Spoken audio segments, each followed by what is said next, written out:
My name is Noelle Baring, and at my father's fundraiser that night, I didn't exist. Not really. I stood near the back wall quiet, in full Air Force dress blues, the creases pressed so sharply they could have cut glass. No one noticed. Or rather, they noticed just enough to avoid eye contact. The servers were more polite than the guests. The scent of champagne and ego drifted through the air, and the whole room sparkled like a crystal eye. My father, Martin Baring, rising political star, worked the crowd like a maestro, shaking hands, offering that campaign-perfect smile. When his eyes landed on me for half a second, he gave a nod so slight it might have been a twitch. Then he turned away. No recognition, no warmth, just a non-event. My cousin Troy didn't bother hiding it. I saw him point at me as he leaned toward my Aunt Colleen voice, low but loud enough to carry. "That's Noelle," he said, chuckling. "The one who plays soldier. She's just a medic." They both laughed. So did my father. That one stung more than I expected. Not because it was new, it wasn't, but because I had thought just for a second that maybe being invited meant something had changed. I should have walked out, slipped away like they always wanted me to. Back into the shadows where my absence was more convenient than my presence. But before I could move, the energy in the room shifted. A hush rolled across the hall like a cold front. The heavy doors opened and the crowd turned. The President of the United States had arrived. Flanked by Secret Service, he walked in with the gravity of a storm. My father lit up like a child seeing Santa Claus. He edged forward, clearly, hoping for a handshake or a photo. But the president didn't stop for him, or for anyone in the line of power suits and glittering donors.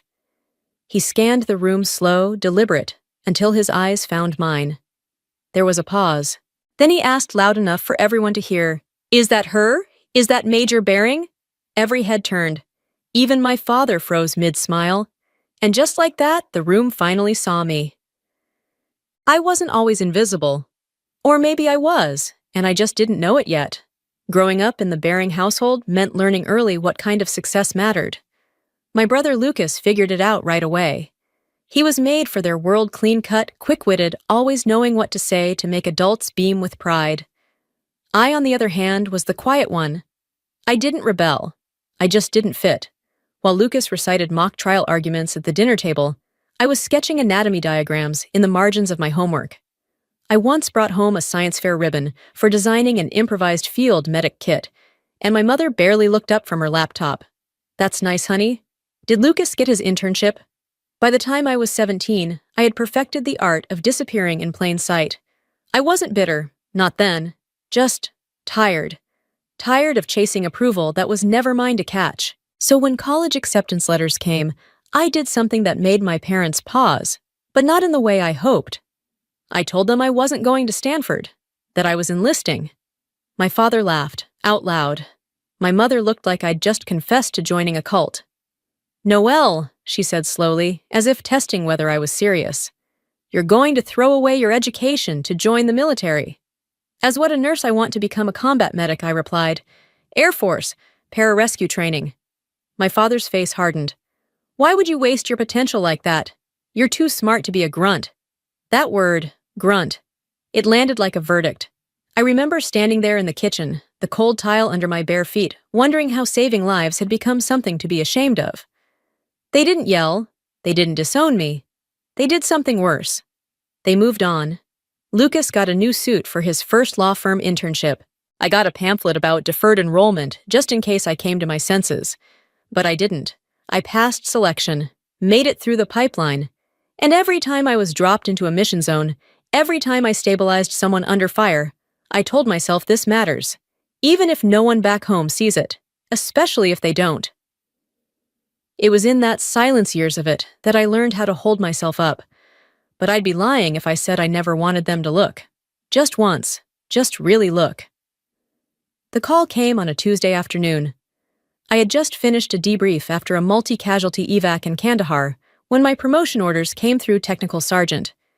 It had taken 8 years more deployments than I could count, and a stack of scars, both the visible and invisible kind. For a moment, I let myself feel proud. And then I did something foolish. I picked up the phone. I called home.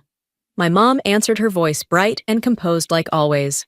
"Noelle, darling, how are you?" she asked like I was calling from grad school instead of a tent 7,000 miles from home. "I've been promoted," I said. "Technical sergeant. There's a small ceremony next week. Nothing fancy, just base protocol." There was a pause so short it could have been a glitch. "That's great, honey," she said. "We'll certainly try to be there. Try." That word echoed like an old injury. I spent the next few days pretending it didn't matter. I polished my boots. I rehearsed standing at attention. I didn't even ask again. But the night before the ceremony, the truth came anyway. She called me. Soft voice, careful tone. "Noelle, I'm so sorry, but we won't make it. Lucas? Well, he didn't make partner at the firm. He's devastated. Your father and I are flying to Chicago tonight. He really needs us right now." I stared at the wall phone pressed to my ear, the silence roaring like static. Lucas didn't make partner.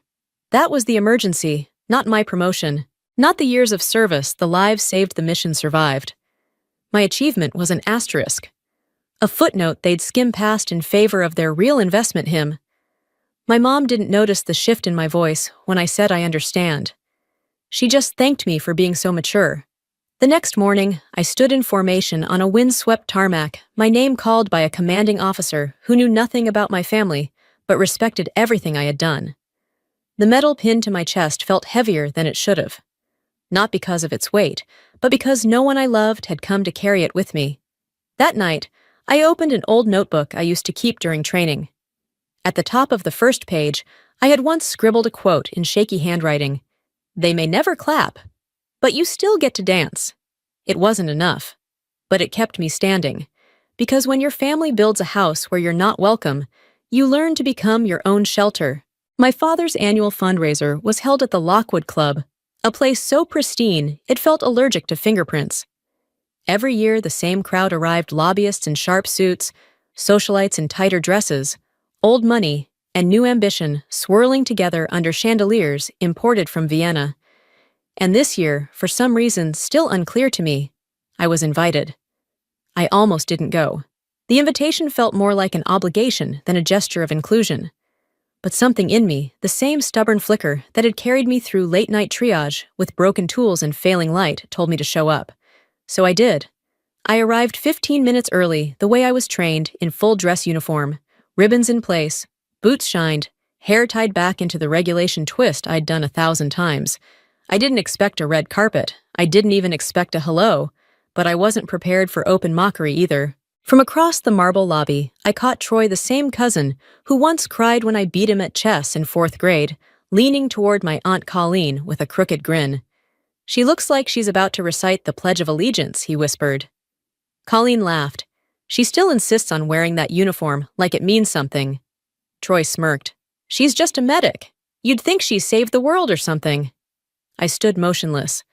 Not because I didn't hear it, but because I heard it all too clearly. And then I turned to my father.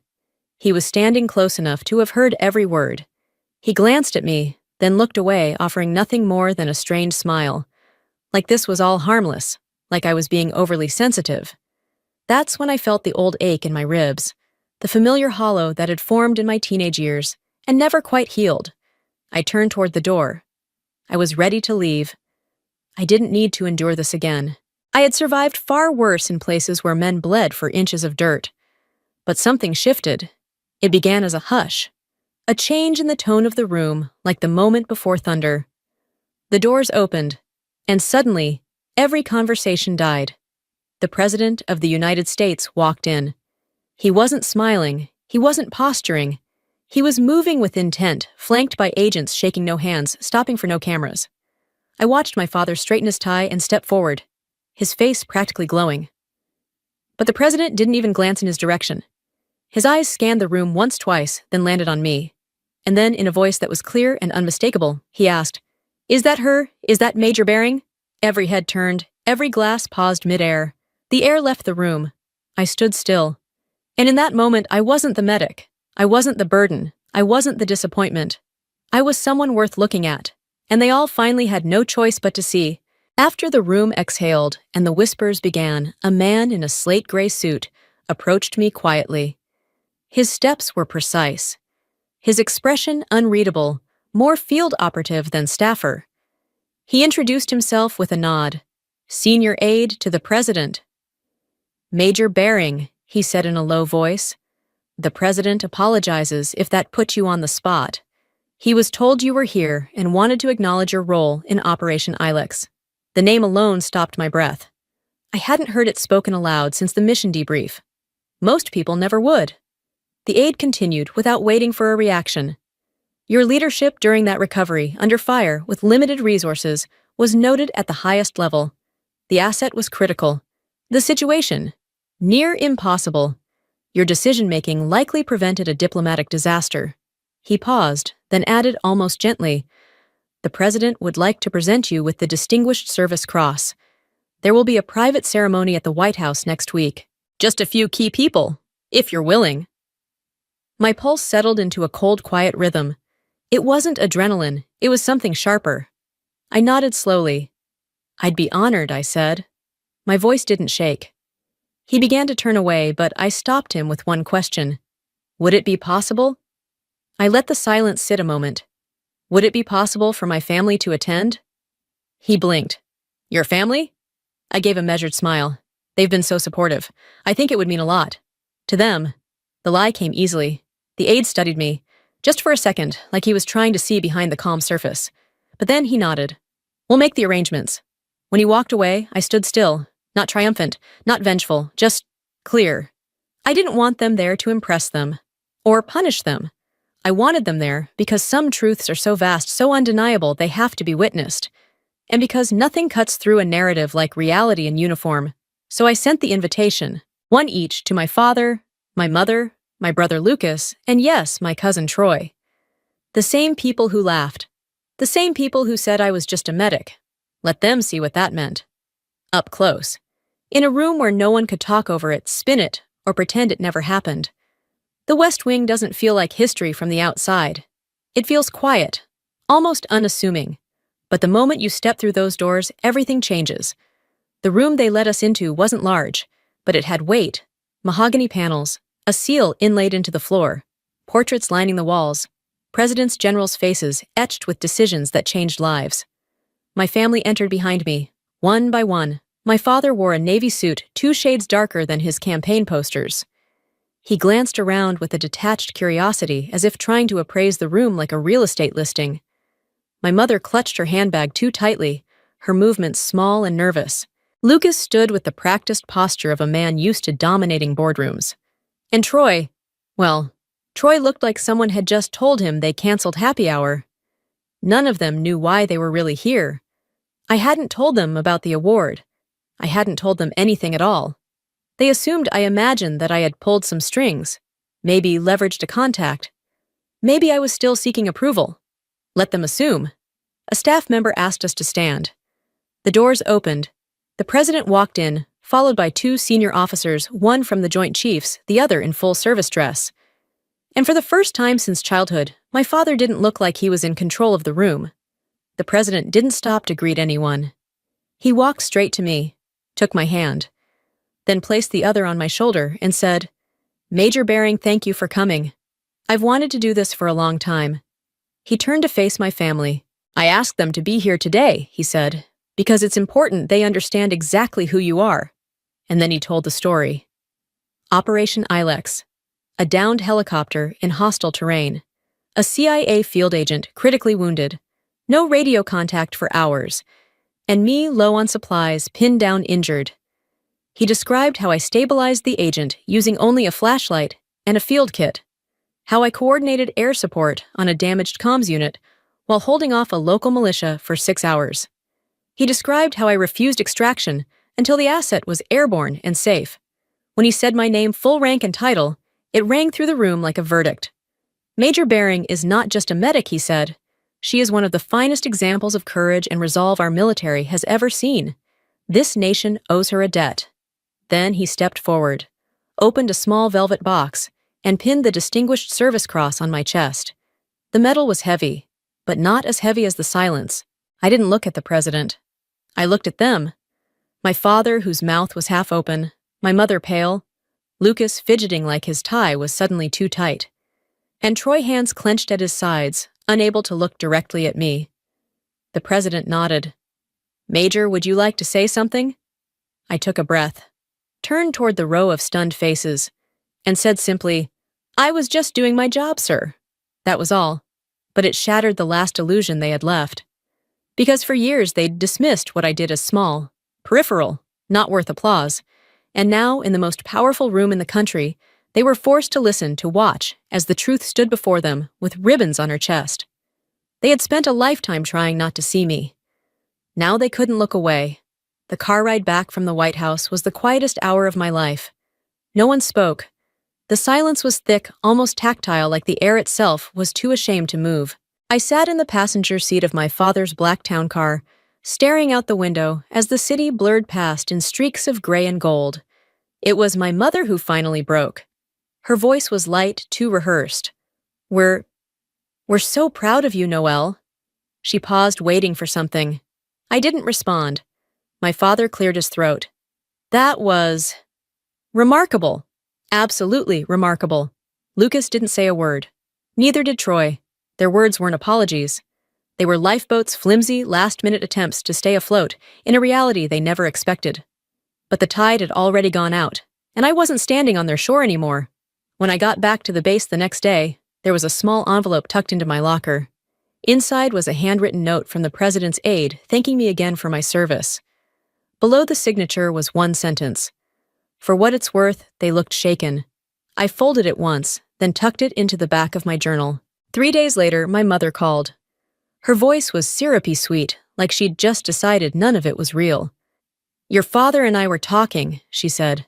We'd love to host a little celebration for you. Just a gathering. Family, friends, press some of your old schoolmates maybe. People should know what you've accomplished. It's incredible, Noelle. I let her speak. I let her try to rewrite the ending. And when she finished, I answered in a voice that felt stronger than I remembered it being. No, Mom. I don't need a party. She went quiet. I could almost hear her blinking. Then I added calm, and even I have to go now. I'll talk to you later. And I hung up. There was no drama, no yelling, no final confrontation, just a line, drawn cleanly. That phone call didn't make me angry. It made me free. Because for the first time, I wasn't chasing a moment, or a nod, or a seat at their table. I didn't need to be celebrated in their house, not when I had stood in a room where the truth was undeniable, and finally let it speak for me. 1 year later, I wasn't in a marble hall or behind a podium. I was standing on a training field in Arkansas, my boots covered in dry clay, watching a young recruit fumble a tourniquet under pressure. I had transferred here after my final deployment, taking a position as lead instructor at the Combat Medic School. It wasn't prestigious. No headlines, no photos, just heat-sweat repetition and truth, and I preferred it that way. Out here, I wasn't the daughter of Martin Bering. I wasn't the soldier the president honored. I was just instructor, or ma'am, sometimes major. And for the first time in my life, those names felt like enough. We trained them hard because one day, they'd be the only thing standing between life and death for someone far from home. Some of them were confident, most were terrified, and all of them in their own way reminded me of who I used to be. One afternoon, a trainee named Graves froze during the casualty drag. His partner had slipped the dummy, too heavy, the sun too hot. I could see it in his face he was about to give up. So I walked over, quietly. No yelling. You don't have to finish the whole course right now, I said. Just pull 1 inch. He stared at me. Then he moved. 1 inch. Then another. Eventually, the whole body cleared the line. He didn't thank me. He didn't need to. The lesson had already landed where it needed to. That evening back in my office, I opened my locker and saw the medal case still sitting where I left it after the White House. I hadn't touched it since. Then my phone buzzed. A message from my father. It was a photo of the Distinguished Service Cross, professionally framed, mounted beside Lucas's degrees on the family's home office wall. The caption read, "The centerpiece of the collection. Everyone who visits asks about it." I stared at the image. No heat rose in my chest. No anger surged. Just quiet. He still didn't get it. To him, the medal was a trophy, a symbol of proximity to something meaningful, a way to signal value he never truly understood. But that medal wasn't his to hang. It belonged to the mission no one saw. The voices I steadied under fire. the lives I touched with shaking hands and absolute resolve. I deleted the photo, not out of spite, but because I didn't need the reminder. That night, I walked to the fire pit behind the barracks. Some instructors were swapping stories. Someone handed me a dented mug of coffee. The sky was full of stars, real ones, not the painted-on kind my childhood ceiling once had. And in that moment, surrounded by people who knew what it meant to carry weight and never boast about it, I finally exhaled.